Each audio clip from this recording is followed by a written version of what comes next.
साम 77 मुसीबत के वक्त तसल्ली। मैं बुलंद आवाज़ से खुदा के हजूर फरियाद करूँगा, खुदा ही के हजूर बुलंद आवाज़ से, और वो मेरी तरफ कान लगाएगा।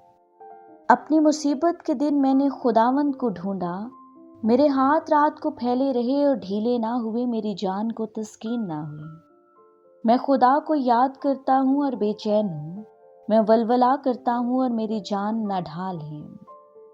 तो मेरी आंखें खुली रहती हैं, मैं ऐसा बेताब हूँ कि बोल नहीं सकता। मैं गुज़श्ता अयाम पर यानी कदीम ज़माना के बरसों पर सोचता रहता हूँ। मुझे रात को अपना गीत याद आता है, मैं अपने दिल ही में सोचता हूँ। मेरी रूह बड़ी तफ्तीश में लगी है, क्या खुदावंद हमेशा के लिए छोड़ देगा? क्या वो फिर कभी मेहरबान ना होगा?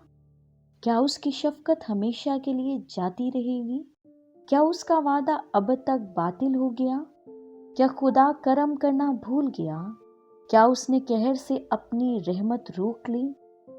फिर भी मैंने कहा ये मेरी ही कमजोरी है। मैं तो हक ताला की कुदरत के ज़माना को याद करूँगा, मैं खुदावंद के कामों का जिक्र करूँगा, क्योंकि मुझे तेरे कदीम अजाइब याद आएंगे। मैं तेरी सारी सनत पर ध्यान करूँगा और तेरे कामों को सोचूंगा। ए खुदावंद, तेरी राह मक़दस में है, कौन सा देवता खुदा के मानिद भड़ा है? तू वो खुदा है जो अजीब काम करता है। तूने कौमों के दरमियान अपनी कुदरत जाहिर की है। तूने अपने ही बाजों से अपनी कौम यानी याकूब और बनी यूसुफ को फिदिया देकर छुड़ाया है।